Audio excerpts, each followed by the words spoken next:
একদিন আমার কাছে ১৫ বছর বয়সী ছেলে এসে হাজির হল। সে এমন একটি ইচ্ছা প্রকাশ করল যা শুনে আমি কিছুটা অবাক হয়ে গেলাম। এত অল্প বয়সে এতটা সাহসের সাথে নিজের মনের কথা বলতে পারা সত্যিই অদ্ভুত ছিল। আমি ভাবলাম তার কম বয়স ও সরলতার কথা বিবেচনা করে আমি চুপ করে থাকাই ভালো মনে করলাম। তবে তখনকার পরিস্থিতি এমন ছিল যে আমার হাতে কিছুটা অর্থের প্রয়োজন ছিল। আমি মনে মনে ভাবলাম, এই ছেলেটি তো আমার কোনো বিপদ ঘটাতে পারবে না। বেশিরভাগ সময় এ ধরনের ব্যাপার ২-১ মিনিটের বেশি স্থায়ী হয় না। তাই আমার জন্য এটি একটি সুযোগ হতে পারে যেখানে আমি উভয় দিক থেকেই সুবিধা পেতে পারি। আমার নাম পূজা। আমি ২৬ বছরের একজন স্বাধীন ও আত্মনির্ভরশীল মেয়ে, দেখতে বেশ সুন্দর এবং আকর্ষণীয়। ছোট্ট একটি শহরে থাকি, যেখানে সবাই সবাইকে চেনে। আমার বাবা মা অনেক ছোটবেলাতেই মারা গেছেন, তাই একা থাকার অভ্যাস গড়ে তুলেছি। আমার জীবনে সাদামাটা জীবনধারার প্রাধান্য, আর নিজেকে নিয়ে গর্ব করার প্রয়োজন বোধ করি না। শহরের বাইরে আমার শান্তিপূর্ণ বাড়ি, যেখানে গাছপালা ও ফুলের বাগান আছে। সকালে যোগব্যায়াম ও বাগানের যত্ন নিই। আর্থিক অবস্থা খুব ভালো না হলেও পরিশ্রম চালিয়ে যাচ্ছি। বই আমার প্রিয় সঙ্গী, বিশেষত রোমাঞ্চ ও প্রেমের গল্প। একা থাকার জন্য ঘরের কাজগুলো নিজেই করি। সেদিন একটু গরম থাকায় দোপাট্টা পরিনি, এমন সময় দরজায় হালকা টোকা পড়ল। দরজা খুলতেই দেখি পাশের বাড়ির ছেলেটি, যার নাম রাহুল, দাঁড়িয়ে আছে। রাহুল মাঝে মধ্যেই আমার বাড়িতে আসে। আমাদের মধ্যে একটি ভালো বোঝাপড়া আছে। আমাদের বাড়ির আশেপাশে প্রায়ই একটি ছেলে ঘুরে বেড়াত, যার বয়স খুব বেশি হলে ১৫ বছর হবে। তার চোখে কৌতূহলের ঝিলিক ছিল, যা যেন অনেক কিছু বলতে চাইছিল কিন্তু প্রকাশ করতে পারছিল না। একদিন সে এসে বলল, দিদি, আপনার কাছে আমার কিছু দরকার। আমার তার চোখে এমন এক ধরনের উজ্জ্বলতা ছিল যা কিছু লুকানোর চেষ্টা করছিল। আমি তাকে ঘরে আসতে বললাম এবং জিজ্ঞাসা করলাম, তোমার কি প্রয়োজন? ঘরে ঢোকার পর আমি তার চোখে কিছুটা অদ্ভুত এক ঝিলিক লক্ষ্য করলাম। সে আমার দিকে এমনভাবে তাকাচ্ছিল যেন কিছু বলতে চাইছিল কিন্তু বলতে পারছিল না। তার দৃষ্টি বারবার আমার পোশাকের দিকে গিয়ে আটকে যাচ্ছিল, যা আমাকে কিছুটা অস্বস্তিতে ফেলে দিল। সৌজন্য বিনিময়ের পর সে বলল, আমি একা থাকি এবং আপনার সাথে একান্তে কথা বলতে চাই। আমি আপনাকে কোনো অসুবিধায় ফেলব না, বরং আপনার প্রয়োজন মেটাতে সক্ষম হব। আমি ছেলেটিকে মাথা থেকে পা পর্যন্ত একবার দেখে নিলাম। উচ্চতায় বেশ লম্বা হলেও বয়সে সে বেশ তরুণ। আমি তাকে বিনয়ের সাথে জানিয়ে দিলাম, তুমি এখনো খুব ছোট এবং আমি মনে করি না যে তোমার বয়স এই ধরনের কাজে উপযুক্ত। আমি এর মধ্যে নেই। কিন্তু সে হেসে বলল, আমি ছোটবেলা থেকেই অনেক অভিজ্ঞতা পেয়েছি, মাত্র ১-০ বছর বয়স থেকেই এই কাজ করছি। আমার কোনো পরিবার নেই, আমি একাই সবকিছু সামলাই। আমাকে বিশ্বাস করুন, আমি আপনাকে নিরাশ করব না, বরং আপনার প্রত্যাশা পূরণ করতে সক্ষম হব। তার কথা শুনে আমি সত্যিই অবাক হয়ে গেলাম। সেই ছোট্ট ছেলেটি একা একা এত কিছু কিভাবে বলতেছে বুঝতে পারছিলাম না। আমি জিজ্ঞেস করলাম, তোমার বাবা মা কোথায়? সে বলল, আমি একা, বাবা মা নেই। অনেক ঘুরে বেরিয়েছি, তবে এবার এই কাজ শুরু করেছি এবং ভালোই চলছে। এখন আমি কাজটা আরও বড় করতে চাই, তাই আপনার সাথে কথা বলতে এসেছি। যদি আপনি সাহায্য করেন তবে আপনার উপকারে আসব।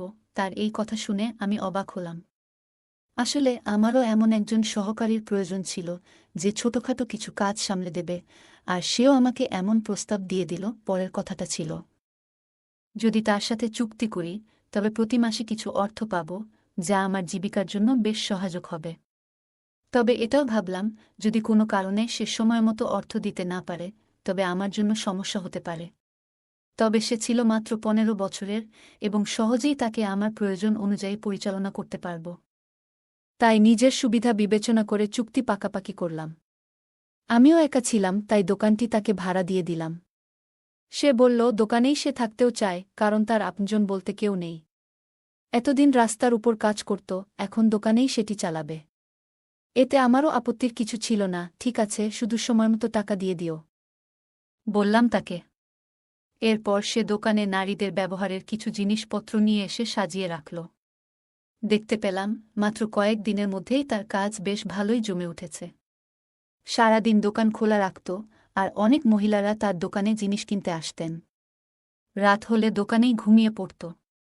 দীর্ঘদিন ধরে দোকানটি ফাঁকা পড়েছিল। আগেও কয়েকবার দোকানটি ভাড়া দিয়েছিলাম, কিন্তু কেউ বেশি দিন এখানে থাকতে পারত না। সবাই বলতো যে এই জায়গাটা ব্যবসার জন্য উপযুক্ত নয়। এমনকি ভেবেই নিয়েছিলাম এই দোকানটি আর কেউ ভাড়া নেবে না, কিন্তু এই ছেলে শুধু ভাড়াতেই নেয়নি, বরং দোকানটি চালিয়েও বেশ জমিয়ে তুলেছে। আশ্চর্যের বিষয় হল, সে দোকানে নারীদের জন্য জিনিসপত্র রাখত, আর মহিলারাই তার ক্রেতা হয়ে আসতেন। দোকানের কাজের পাশাপাশি সে আমার ছোটখাটো কাজগুলোতেও সহায়তা করত। বেশ কর্মঠ এবং বুদ্ধিমান ছিল সে। দোকানে আসা ক্রেতাদের প্রতি তার আচরণ বেশ সদয় ছিল, আর জিনিসপত্রগুলো সুশৃঙ্খলভাবে সাজিয়ে রাখত, যা আমাকে বেশ মুগ্ধ করেছিল। তার দায়িত্ববোধও সময়ের সাথে বেড়ে যাচ্ছিল। প্রতিটি জিনিস অত্যন্ত যত্ন সহকারে পরিচালনা করত, ক্রেতাদের সেবায় মনোযোগী ছিল, এবং তার কাজকর্মে ছিল এক ধরনের সততা ও পরিপাটি ভাব। সে নিয়মিত তার ব্যবসা উন্নতির দিকে নিয়ে যাওয়ার জন্য নতুন নতুন আইডিয়া নিয়ে আসত। নতুন কিছু কৌশল প্রয়োগ করেছিল, যার ফলে দোকানের বিক্রিও বাড়তে শুরু করে। কিছু সময় পর আমাদের মধ্যে বন্ধুত্ব গড়ে উঠল, আর আমার ছোটখাটো কাজে আমাকে সাহায্য করত। যখন খাবার একটু বেশি তৈরি হতো, তখন সেটি দোকানে পাঠিয়ে দিতাম। দোকান আর বাড়ির মাঝে ছোট্ট একটা দরজা ছিল, প্রয়োজন হলে সেই দরজা খুলে রাহুলের সাথে কথাও বলতাম। ধীরে ধীরে আমাদের মধ্যে সম্পর্কের গভীরতা বাড়তে লাগল। আমি নিজেও একাকী ছিলাম, তাই রাহুলের সঙ্গ পেয়ে অনেকটাই ভালো লাগছিল। আসলে আমার কোনো সন্তান ছিল না, আর আমার স্বামী নরেশ হৃদরোগে আক্রান্ত হয়ে শয্যাশায়ী ছিলেন। সংসার চালানো বেশ কঠিন হয়ে পড়েছিল। কেউ কেউ মাঝে মাঝে সাহায্য করলেও দোকান থেকে আসা টাকাটা আমার জন্য বেশ সহায়ক ছিল। তাই রাহুলের সাথে সম্পর্কটা ঘনিষ্ঠ রাখার চেষ্টা করছিলাম, যেন সে দোকান ছেড়ে না যায় এবং আমার এই ছোট্ট আয়ের উৎসটিও বজায় থাকে। তবে আমি জানতাম না, যে ছেলেটিকে আমি ছোট্ট এবং সরল মনে করেছিলাম, সে এতটা সহজ সরল নয়। আমাদের সম্পর্কের গভীরতা বাড়তে থাকলে আমি তাকে আমার বাড়ির ভেতর আসার অনুমতি দিলাম। ছোট ছোট কাজের জন্য সে আমার বাড়িতে চলে আসত, আর বাকি সময় দোকানেই কাটাত। আমার স্বামী নরেশেরও এতে কোনো আপত্তি ছিল না, কারণ আমার কাছে সে তখনও 15 বছরের একটি বাচ্চাই ছিল। বরং রাহুলের উপস্থিতিতে আমাদের জীবনটা অনেকটাই জীবন্ত হয়ে উঠেছিল। আগের মতো একাকিত্ব আর মনোমরা ভাবটা ছিল না। প্রয়োজন হলে রাহুলের সাথে বিষয়গুলি নিয়ে আলোচনা করতাম। কিছুদিন পর ঋতু পরিবর্তনের কারণে নরেশের স্বাস্থ্যের অবনতি হতে লাগল। আমার কাছে তাকে হাসপাতালে নেওয়ার মতো টাকাও ছিল না। একদিন এমনই এক সময় আমি চোখের জল ফেলছিলাম। রাহুল আমাকে দেখতে পেয়ে জানতে চাইল, কি হয়েছে, তুমি কাঁদছ কেন? তাকে সব বললাম, নরেশের অসুস্থতা, হাসপাতালের খরচের চাপ এবং জীবন নিয়ে আমার একাকিত্বের অনুভূতি। একজন সন্তানের অভাব আমার জীবনের শূন্যতাকে আরও বাড়িয়ে তুলেছে। রাহুল আমার কথা শুনে মুচকি হেসে বলল, তাহলে সন্তান কেন নিচ্ছেন না? এতে সমস্যা কি? তার এই প্রশ্নে আমি লজ্জায় পড়ে গেলাম। বুঝিয়ে বললাম যে নরেশ এখন শয্যাশায়ী এবং এমন অবস্থায় সন্তান ধারণ সম্ভব নয়। বিবাহের প্রথম দিকে নরেশই চেয়েছিল না যে আমরা সন্তান নেয়ার ঝামেলায় যাই। যখন আমরা সন্তান নেয়ার প্রয়োজন অনুভব করলাম, তখন নরেশ আর শারীরিকভাবে সক্ষম ছিল না। তার এই হঠাৎ অসুস্থতা আমাদের জীবনকে একেবারে পাল্টে দিয়েছিল। নরেশের হার্ট অ্যাটাক হওয়ার পর থেকেই সে আর সুস্থ জীবনে ফিরতে পারেনি। ভালোবেসে বিয়ে করলেও ধীরে ধীরে সেই সম্পর্ক বাধ্যবাধকতার রূপ নিয়েছিল, কারণ আমার সামনে অন্য কোনো পথ খোলা ছিল না। রাহুল হয়তো আমার মুখের অভিব্যক্তি বুঝে ফেলেছিল। সে বলল, আপনাকে চিন্তা করতে হবে না, আমি তো আপনার পাশে আছি। শীঘ্রই আপনার সব সমস্যা দূর হয়ে যাবে। রাহুলের কথায় আমার মুখে হাসি ফুটে উঠল। সে একাই এত সাহসী যে প্রতিটি সমস্যার মুখোমুখি হতে পারে। আর আমি এত বয়স পেরিয়ে এসেও সাহস জোগাতে পারিনি। রাহুল ছোটবেলায় মাত্র 7 বছর বয়সে তার বাবা মাকে হারিয়েছিল। তবুও সে জীবন সংগ্রামে হার মানেনি। নিজের পথ নিজেই তৈরি করেছে এবং পাশাপাশি নরেশেরও যত্ন নিতে শুরু করেছিল। রাহুলের সরলতা ও সাহসিকতা আমার মন ছুঁয়ে গেল।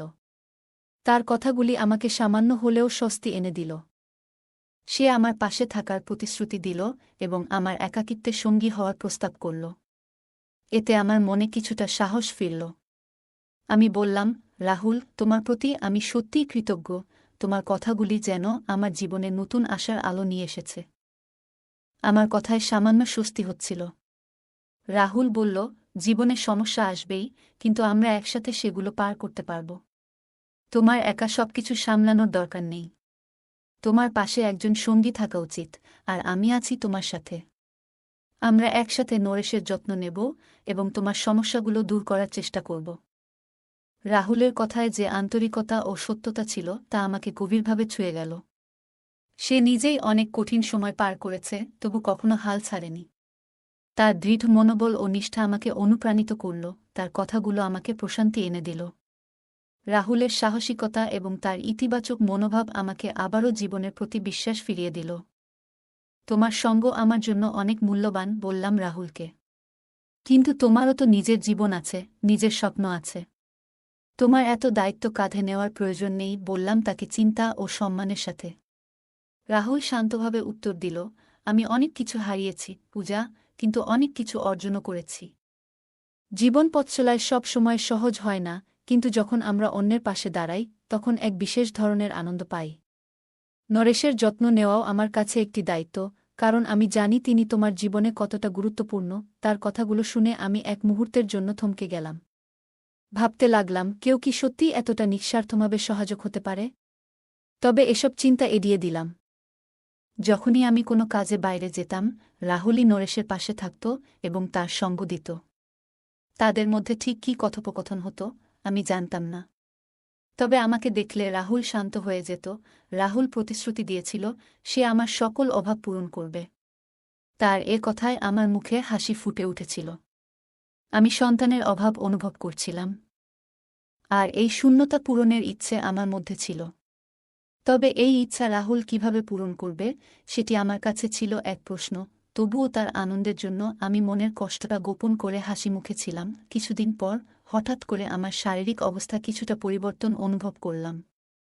অসুস্থ হয়ে পড়লে রাহুলই আমাকে চিকিৎসকের কাছে যাওয়ার পরামর্শ দিল এবং অর্থ সহায়তাও দিল।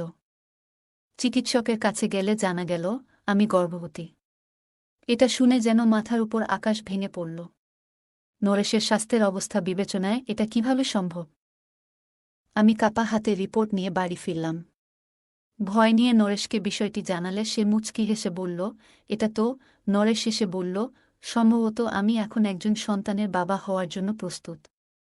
যদি ঈশ্বর আমাদের এই সুখবর দিয়ে থাকে তাহলে একে হাসিমুখে গ্রহণ করো। নরেশের কথায় আমি অবাক হয়ে গেলাম। সত্যিই কি আমি নরেশের সন্তানের মা হতে যাচ্ছি? এটা বিশ্বাস করা কঠিন ছিল, কারণ তার স্বাস্থ্যের কোনো বড় উন্নতি দেখা যাচ্ছিল না। তবে আমি মেনে নিলাম যে হয়তো আমি নরেশের সন্তানের মা হতে চলেছি। এরপর থেকে নিজের যত্ন নিতে শুরু করলাম, আর রাহুলও এটা জানতে পেরে ভীষণ খুশি হল, যেন তার নিজেরই বাড়িতে নতুন অতিথি আসছে। দোকানের কাজ থেকে ফ্রি হলে রাহুল প্রায়ই আমাদের বাড়িতে চলে আসত। সে নিজেই নরেশের যত্ন নেওয়ার দায়িত্ব নিয়েছিল এবং আমাকে স্বস্তি দিতে নানা কাজে সাহায্য করত। এমনকি আমার জন্য ফল ও জুস নিয়ে আসত। তার দোকানও ভালো চলছিল, আর দিনগুলো এভাবেই কেটে যাচ্ছিল। অবশেষে ৯ মাস পরে আমি একটি সুন্দর শিশুর জন্ম দিলাম। মজার বিষয় হল, শিশুটি আমার বা নরেশের মতো দেখতে নয়, বরং অনেকটা রাহুলের মতো লাগছিল। আমি কখনো শিশুর মুখের দিকে তাকাতাম, কখনো রাহুলের দিকে। হাসতে হাসতে রাহুল বলল, আপনি তো আমাকে এত দেখেছেন যে আপনার বাচ্চাটাও আমার মতো হয়ে গেছে। কথায় তো আছে, মা যদি গর্ভাবস্থায় কাউকে বেশি দেখে, সন্তানও অনেক সময় তার মতো দেখতে হয়। রাহুলের এই কথায় আমি লজ্জায় মাটিতে মিশে গেলাম। এত কম বয়সে তার এসব বিষয় জানা দেখে অবাক হলাম। আমার কোলে সন্তান আসায় আনন্দে আমার মন ভরে উঠল। বাড়িতে ফিরলে মনে হচ্ছিল জীবন যেন নতুন করে বেঁচে উঠেছে। কিন্তু সন্তান হওয়ার পর ব্যয় অনেক বেড়ে গিয়েছিল, আর বুঝতে পারছিলাম না কিভাবে সব সামলাব। তখন রাহুলই আমাকে সাহায্য করতে লাগল। সন্তানের খরচের দায়িত্বও সে নিয়েছিল। আমাদের জন্য সে মোটেই অপরিচিত ছিল না, আমি তাকে ছোট ভাইয়ের মতোই আপন ভাবতে শুরু করেছিলাম। তার জন্যই আমাদের অবস্থা এখন অনেক ভালো। ভাবলাম তাকে ছোট্ট একটা ধন্যবাদ জানানোর জন্য তার প্রিয় খাবারগুলো রান্না করে খাওয়াব। রাহুল আসার আগে বাচ্চাটিকে ঘুম পাড়িয়ে আমি রান্নাঘরে কাজে লেগে পড়লাম। কিছুক্ষণ পর রাহুল এলো, তার মুখে মিষ্টি হাসি। আমি তাকে সাদরে অভ্যর্থনা জানিয়ে খাবার পরিবেশন করলাম। রাহুল খেতে খেতে বলল, আপনি দারুণ রান্না করেছেন। আপনার সাহায্য করতে পেরে আমি সত্যিই খুশি। তার কথাগুলো শুনে আমার মন ছুঁয়ে গেল। আমি বললাম, রাহুল, তোমার সাহায্য ছাড়া আমার জন্য জীবনটা অনেক কঠিন হতো। সে বিনয়ের সাথে বলল, আমি যতদিন আছি আপনার কোনো অভাব হবে না। তার কথাগুলো আমাকে আরও আশ্বস্ত করল। রাহুলের সহায়তা ও সমর্থন আমাকে ও আমার সন্তানকে এক নতুন শক্তি দিল। সময়ের সাথে সাথে আমার ছেলের সাথে আমার জীবনেও একটা স্বাভাবিকত্ব চলে এলো। যদিও রাহুলের সাহায্য সবসময় অমূল্য ছিল, তবু আমি নিজে নিজের পায়ে দাঁড়ানোর চেষ্টাও করছিলাম। কিছুদিন পর, যখন আমার সন্তান 6 মাস বয়সে পৌঁছাল, হঠাৎ জানতে পারলাম আমি আবার মা হতে চলেছি। এক মুহূর্তের জন্য অবাক হয়ে গেলাম, এত দ্রুত আমি আবার মা হতে যাচ্ছি। আমার মনে এক ধরনের আতঙ্ক জন্মাল, এই নতুন সন্তানের দায়িত্ব কিভাবে পালন করব। আমার প্রথম সন্তানও তো এখনও ছোট, আর নরেশের দায়িত্বও তো আমাকে পালন করতে হচ্ছে।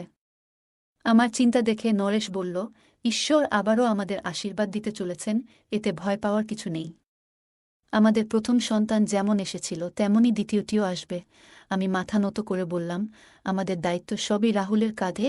সে আমাদের কিছু না হলেও তার সাহায্যেই আমরা দাঁড়িয়ে আছি। এরই মধ্যে আমাদের দ্বিতীয় সন্তানও এলো, আর আমি 2 সন্তানের দায়িত্ব পালনে ব্যস্ত হয়ে গেলাম।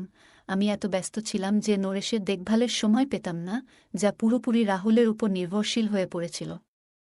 রাহুলের সঙ্গে আমার গভীর বন্ধুত্ব গড়ে উঠেছিল, যেখানে আমরা সব কথা শেয়ার করতাম। সারাদিন সন্তানদের সামলে রাতে ক্লান্তিতে ঘুমিয়ে পড়তাম, আর রাহুল অনেক সময় সন্তানদের ঘুম পাড়াত। অল্প বয়সেই সে আমাদের পরিবারের দায়িত্ব নিয়েছিল, যা আমাকে অবাক করত। রাহুল কখনো অভিযোগ করত না, বরং আনন্দ নিয়ে দায়িত্ব পালন করত, যা আমার জন্য শান্তির ছিল। তবে মাঝে মাঝে মনে হতো, তাকে এত বোঝা দেওয়া ঠিক কিনা। একদিন রাহুল এসে বলল, আপনি আমাকে পর ভাববেন না, আমি সব করতে পারি। তার এই কথাগুলো আমাকে আশ্বস্ত করত। 3 সন্তানের মা হয়ে আমার জীবন বদলে গিয়েছিল, ভেতরের পুরনো খালি ভাবটাও মুছে গিয়েছিল। এই বাচ্চাগুলো আমাকে দাও, তুমি শান্তিতে ঘুমাতে পারবে, রাহুল হাসিমুখে বলল। আমি খুশি মনে বাচ্চাগুলো ওর হাতে তুলে দিলাম। সে প্রতিবারের মতো আমার জন্য দুধ নিয়ে এসেছিল। আমার দিকে দুধের গ্লাস বাড়িয়ে দিয়ে বলল, তোমার নিজের যত্ন নাও। আমি গ্লাস হাতে নিলাম আর তাকে ধন্যবাদ জানালাম। সে বাচ্চাদের নিয়ে চলে গেল। দুর্ভাগ্যক্রমে আমার হাত ফসকে গ্লাসটি পড়ে ভেঙে গেল এবং আমার কাজ বাড়ল।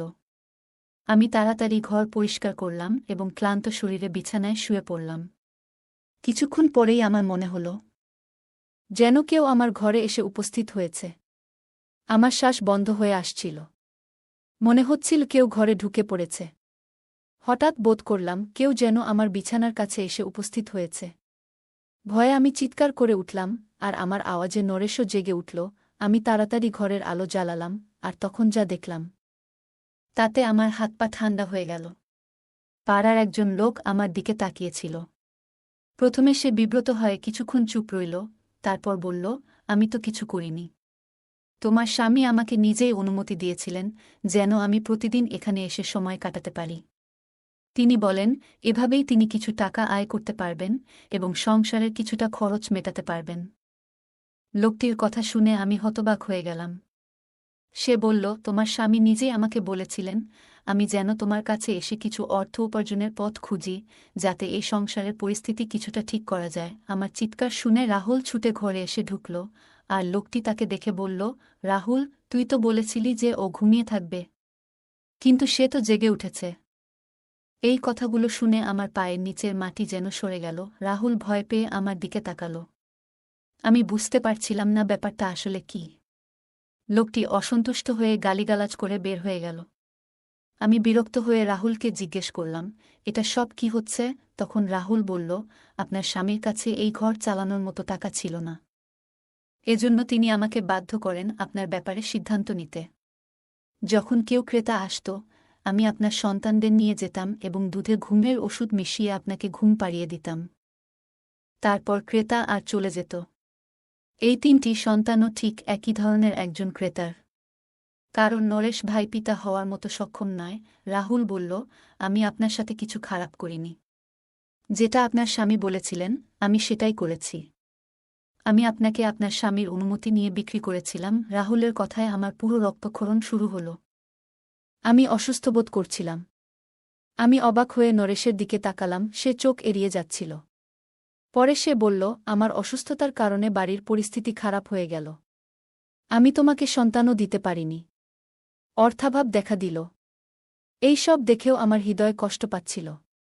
কিন্তু আমি কিছু করতে পারলাম না।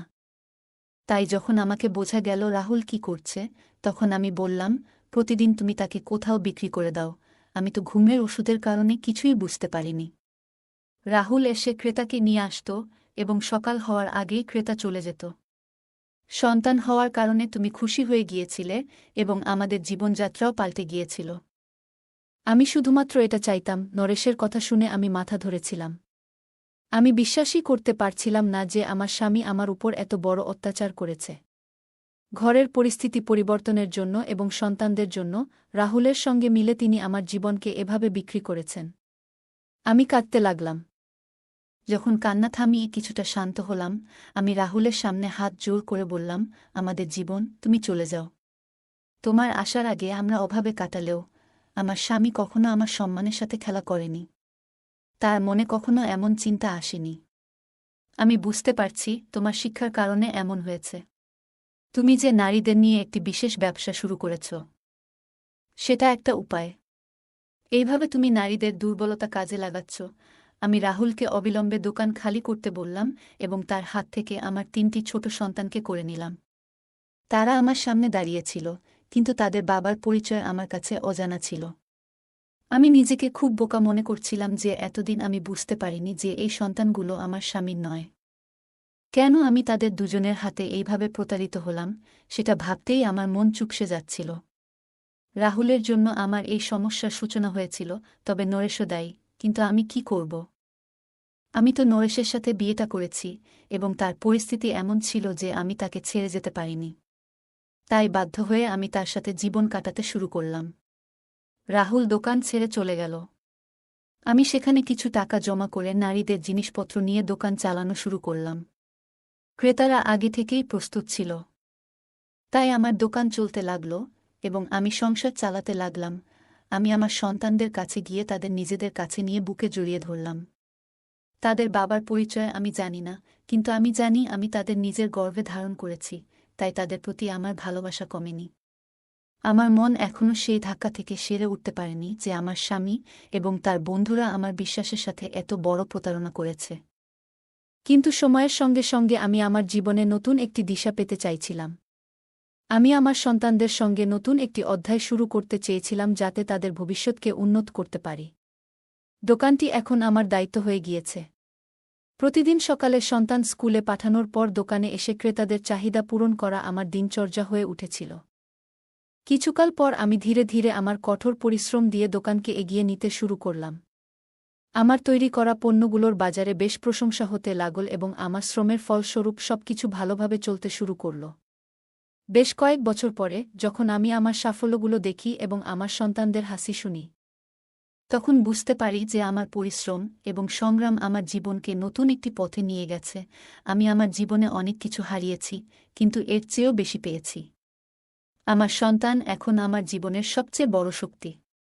আমি তাদের যথাযথ শিক্ষা এবং ভালো মূল্যবোধ দেওয়ার চেষ্টা করছি। আমার এই জীবন কাহিনী কেবল আমার জন্যই নয়, বরং সকল নারীদের জন্য একটি অনুপ্রেরণা হয়ে উঠেছে যারা কষ্টের মধ্যে দিন কাটাচ্ছেন। আমি প্রমাণ করতে পেরেছি যে যদি দৃঢ় সংকল্প এবং কঠোর পরিশ্রম থাকে, তবে যে কোনো প্রতিকূলতা অতিক্রম করা সম্ভব। এখন আমি আমার জীবনকে নতুন স্বপ্ন ও আশা নিয়ে কাটাচ্ছি এবং আমার সন্তানেরাও তাদের পড়াশোনা ও ক্যারিয়ারে এগিয়ে যাচ্ছে। আমি তাদের প্রতিটি পদক্ষেপের সঙ্গী। এই গল্প থেকে আমরা শিখি জীবনের সংগ্রামে আত্মবিশ্বাস, বুদ্ধিমত্তা ও সাহসের মাধ্যমে প্রতিকূলতাকে জয় করা সম্ভব।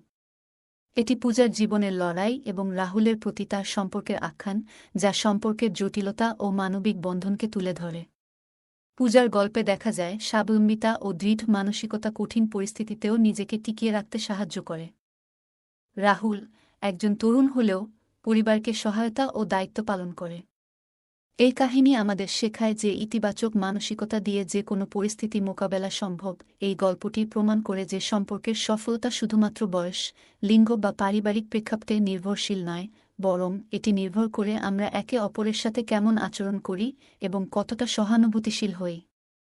গল্পে রাহুল ও পূজার সম্পর্কের উদাহরণ তুলে ধরে, যেখানে রাহুল তার সততা ও সত্যতার মাধ্যমে পূজার বিশ্বাস অর্জন করে।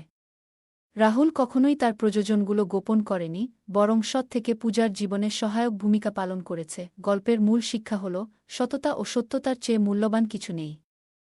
রাহুল একসময় সমর্থনহীন জীবন কাটালেও পূজার সাহচর্যে জীবনের নতুন অর্থ খুঁজে পেয়েছে।